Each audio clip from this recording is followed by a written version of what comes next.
Atom bomb Hiroshima और Nagasaki पर गिरा। रूस, यूएस, यूके, फ्रांस 1965 और 1971 में पाकिस्तान ने हमला कर दिया। लाल बहादुर शास्त्री की भी संदिग्ध परिस्थितियों में मौत हो गई। विदेश बिना परमिशन के यूरेनियम सप्लाई नहीं कर सकता। भारत नाराज हो गया और टीम को DARC के डायरेक्टर राजा रमन्ना लीड कर रहे थे। ग्रीन सिग्नल दे दिया। इसका जिम्मा DRDO के डायरेक्टर DD नाथ चौधरी को सौंपा गया। अपने 75,000 टन की क्षमता और 70 फाइटर एयरक्राफ्ट के साथ 3:45 पर धरती अचानक से कांप उठी कि भारत भी अब न्यूक्लियर वेपन बनाने की शक्ति रखता है। पावर का शो ऑफ किया था।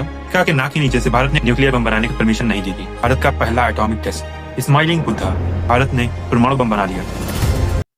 18 मई 1974 राजस्थान के पोखरण रेगिस्तान में दोपहर 3:45 पर धरती अचानक से कांप उठी। एक जोरदार धमाका, इतना तेज कि पूरी जमीन हिल गई। लेकिन ये कोई साधारण धमाका नहीं था। ये था भारत का पहला एटॉमिक टेस्ट स्माइलिंग बुद्धा। पूरी दुनिया सोच रही थी कि भारत नॉन अलाइनमेंट नीति को अपनाकर अपनी जरूरतों को पूरे कर पाएगा या नहीं। लेकिन इसी बीच ने भारत ने परमाणु बम बना लिया। अमेरिका के होश उड़ गए। यूक्रेन, फ्रांस और कनाडा सभी हैरान रह गए। सवाल यह रह गया कि अमेरिका के नाक के नीचे से भारत ने कैसे कर दिखाया। लेकिन यह तो सिर्फ शुरुआत थी। 24 साल बाद 11 मई 1998 को फिर से पोखरण। इस बार 3 धमाके एक साथ हुए और 13 मई को 2 धमाके और हुए। इसके बाद भारत ने खुद को न्यूक्लियर पावर घोषित कर दिया। दुनिया ने दांतों तले उंगली दबा ली। अटल बिहारी वाजपेयी और APJ अब्दुल कलाम ने पूरी दुनिया को चौंका दिया। लेकिन यह सफर आसान नहीं था। यह कहानी शुरू होती है द्वितीय विश्व युद्ध से, जब अमेरिका ने फैट मैन और लिटिल बॉय नाम के 2 एटम बम हिरोशिमा और नागासाकी पर गिराए। भारी तबाही हुई। जापान ने 1 हफ्ते के अंदर अनकंडीशनल सरेंडर कर दिया। एलाइज ने वर्ल्ड वॉर सेकेंड जीत लिया। तभी दुनिया के बाकी देशों ने एटम बम की अहमियत समझ आ गई। अमेरिका के बाद रूस ने 1949 में, यूके ने 1952 में, फ्रांस ने 1960 में और चाइना ने 1964 में ये सारे टेस्ट कर लिए। और उन्हीं दिनों हमारे देश के लेजेंडरी साइंटिस्ट डॉक्टर भाभा भी न्यूक्लियर रिसर्च पर काम कर रहे थे। वो भारत को एटॉमिक पावर बनाने में जुटे हुए थे। लेकिन सरकार ने कभी भी उन्हें न्यूक्लियर बम बनाने की परमिशन नहीं दी थी। लेकिन उसी समय कुछ ऐसा हुआ जिसने पूरे भारत को हिला दिया। 1962 चीन ने भारत पर अचानक हमला कर अक्साई चीन पर हमला कर लिया। भारत की हार हो गई। हजारों जवान शहीद हो गए। 38,000 वर्ग किलोमीटर भारतीय जमीन चाइना के कब्जे में आ गई। और तभी 1964 में चीन ने अपना न्यूक्लियर टेस्टिंग भी पूरा कर लिया था। भारत इस हार से उभर भी नहीं पाया था कि तुरंत 1965 और 1971 में पाकिस्तान ने हमला कर दिया। और तो और 1971 के युद्ध में ब्रिटिश नेवी फ्लीट अरब सागर से और US नेवी बंगाल की खाड़ी की तरफ से भारत को घेरने लगे। ऐसी स्थिति में भारत ने USSR से मदद मांगी और मैसेज भेजा। तब तुरंत USSR ने भारत की मदद की अपनी नेवल शिप के थ्रू। जैसे ही यूके को इस बात का पता चला, वो बिना देखे हुए पीछे हट गया। US का टास्क फोर्स अपने 75,000 टन की क्षमता और 70 फाइटर एयरक्राफ्ट के साथ बंगाल की खाड़ी में उतर चुका था। वहीं अपना INS विक्रांत भी 20,000 टन की क्षमता और 20 फाइटर जेट के साथ शान से US को मुंह तोड़ जवाब देने को तैयार था। और USSR के सबमरीन फोर्स और न्यूक्लियर वॉर हेड्स भी भारत के सपोर्ट में आकर खड़े हो गए थे। तब जाकर US की नेवल फोर्सेस ने बे ऑफ बंगाल में प्रवेश नहीं किया और UK फोर्सेस की तरह ही अपना मुंह पाकिस्तान से मोड़ दिया। 1971 में भारत की जीत के पीछे USSR की सपोर्ट का बहुत बड़ा योगदान था। इसलिए उस दौरान इंडियन लीडर्स को लगा, अगर चाइना और पाकिस्तान जैसे देशों का सामना करना है तो न्यूक्लियर वेपन्स को जरूरी है। न्यूक्लियर बम बनाकर अमेरिका ने न्यूक्लियर रेस की शुरुआत जरूर की थी। लेकिन भारत को इस रेस में शामिल करने वाला 3 महान लोग थे, JRD टाटा, डॉक्टर होमी जहांगीर भाभा और लाल बहादुर शास्त्री। JRD टाटा ने न्यूक्लियर रिसर्च के लिए फंडिंग की थी। जब अमेरिका ने हिरोशिमा और नागासाकी पर बम गिराकर अपनी पावर का शो ऑफ किया था, तभी से होमी भाभा जवाहरलाल नेहरू और कांग्रेस लीडर्स से कहते आए थे कि हमें भी न्यूक्लियर पावर की जरूरत है और काम बढ़ाने की जरूरत है। इस प्रोग्राम में प्राइम मिनिस्टर जवाहरलाल नेहरू की काफी दिलचस्पी रखते थे। इसलिए उन्होंने इस न्यूक्लियर प्रोजेक्ट को पीसफुल डेवलपमेंट के नाम पर ऑथराइज किया था। लेकिन उन्होंने एटॉमिक रिसर्च को सिर्फ पावर जनरेशन तक ही सीमित रखा था। डॉक्टर भाभा ने 1954 में एटॉमिक एनर्जी एस्टेब्लिशमेंट ट्राम्बे को स्टेब्लिश किया ताकि भारत में multidisciplinary nuclear research programme शुरू किया जा सके। और जब 1964 में चाइना ने अपना न्यूक्लियर टेस्ट किया, तब लाल बहादुर शास्त्री ने 1965 में भारत के लिए न्यूक्लियर एक्सप्लोजिव प्रोग्राम को ग्रीन सिग्नल दे दिया। लेकिन तभी जनवरी 1986 में कुछ ऐसा हुआ जिसे सुनकर आज भी रोंगटे खड़े हो जाते हैं। डॉक्टर होमी भाभा एक प्लेन क्रैश में मर गए और सबसे हैरान करने वाली बात, उसी महीने लाल बहादुर शास्त्री की भी संदिग्ध परिस्थितियों में मौत हो गई। एक ही महीने में दो ऐसे लीडर जो भारत के न्यूक्लियर प्रोग्राम को आगे बढ़ा रहे थे, खत्म हो गए। आज तक ये रहस्य बना हुआ है कि ये महज संयोग था या कुछ और। लेकिन इन दोनों की मौत के बाद भारत का एक न्यूक्लियर प्रोग्राम एक बड़ा झटका खा गया। लेकिन फिर भी दूसरे फिजिसिस्ट ने इस पर काम को आगे बढ़ाया। इन्हीं दोनों की याद में इस सेंटर का नाम आग बदलकर भाभा एटॉमिक रिसर्च सेंटर कर दिया गया, जिसके बाद साइंटिस्ट ने मिलकर भारत में पहले न्यूक्लियर प्रोजेक्ट को आकार दिया। परेशानी ये थी कि आजादी के बाद भी भारत एक बुरे दौर से गुजर रहा था। तब ना तो हमारे पास एडवांस टेक्नोलॉजी थी और ना ही इस फील्ड में प्रोग्रेस करने के लिए स्पेसिफिक बजट।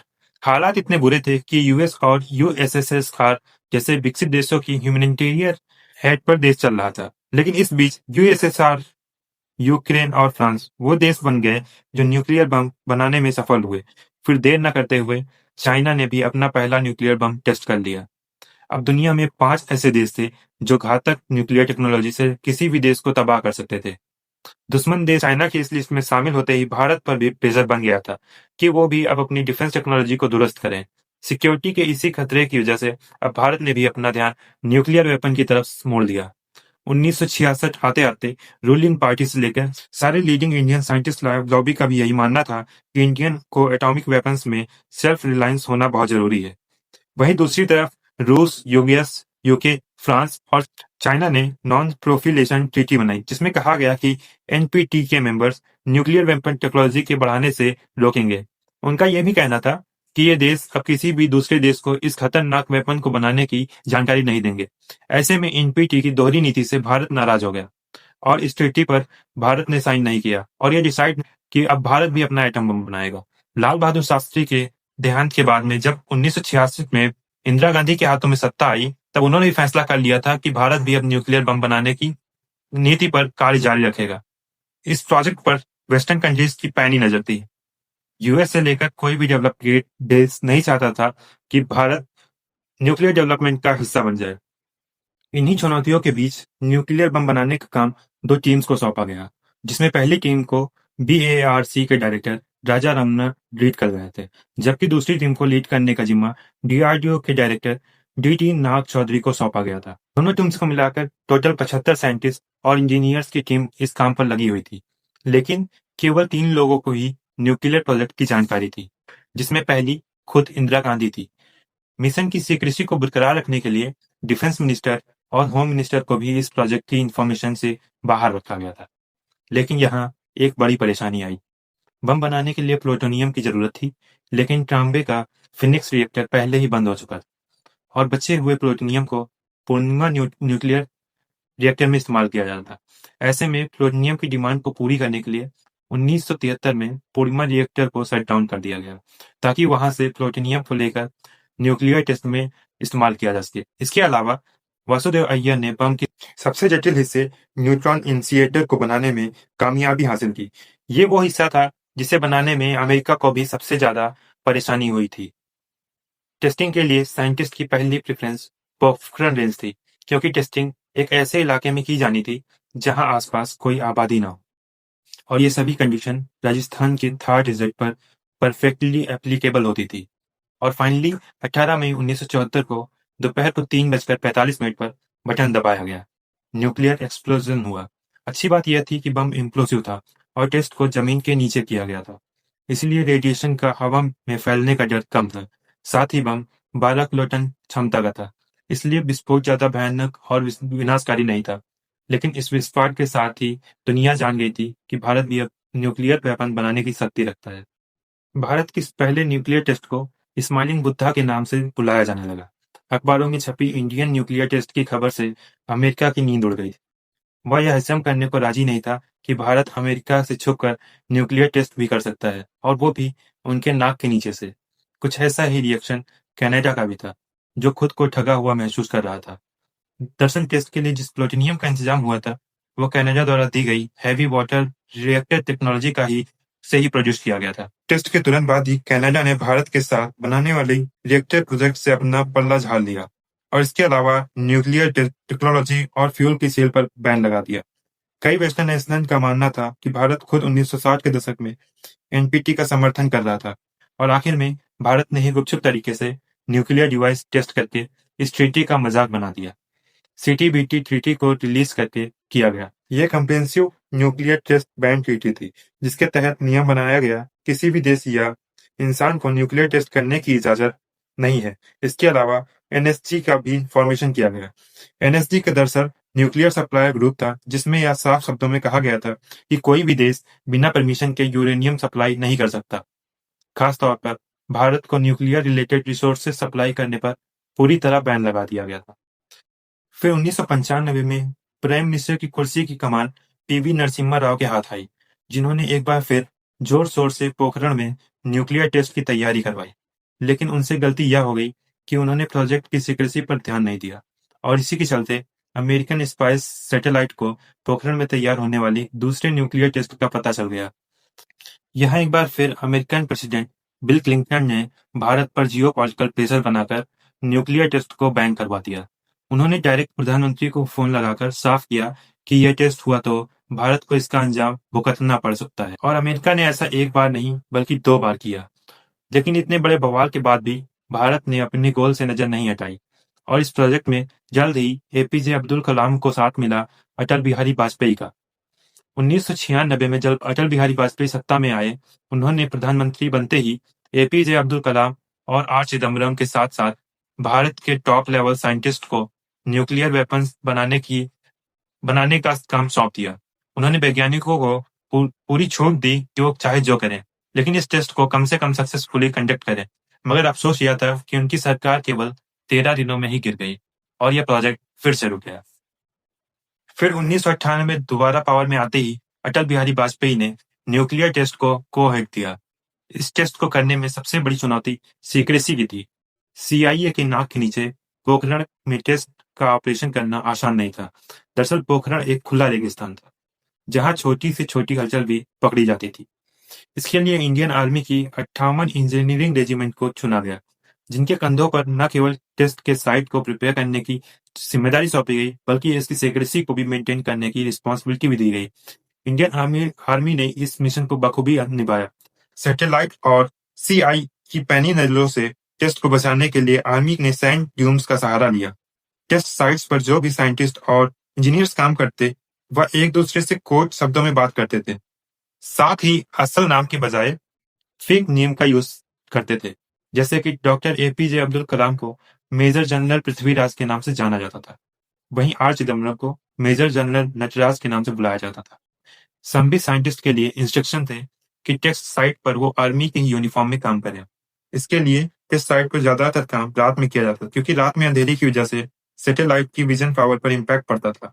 सीआईए की इस प्रोजेक्ट की भनक न लगे, इसलिए पुरनका साइट पर आर्टिफिशियल वेजिटेशन को उगाया गया था।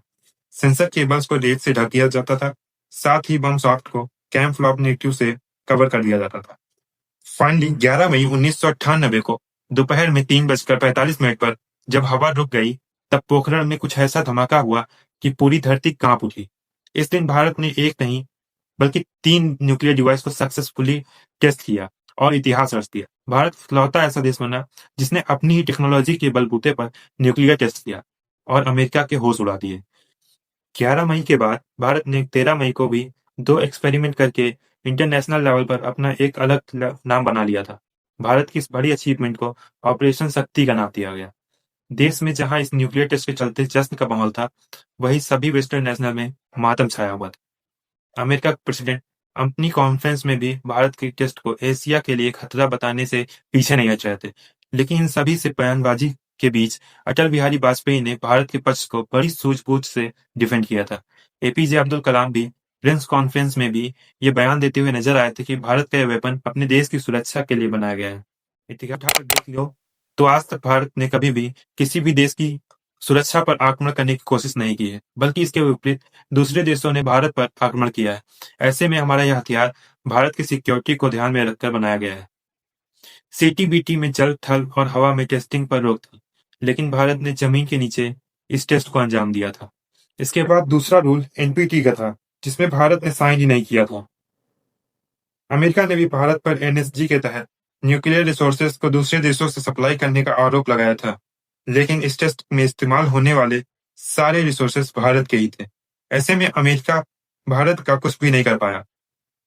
यह थी भारत के न्यूक्लियर पावर बनने की कहानी, जहां जे.आर.डी. टाटा, होमी भाभा, लाल बहादुर शास्त्री से लेकर अटल बिहारी वाजपेयी, एपीजे अब्दुल कलाम और हमारे वैज्ञानिकों ने अपनी जान की परवाह नहीं की, ताकि हमारी पीढ़ी उनकी पीढ़ी से ज्यादा सुरक्षित रह सके।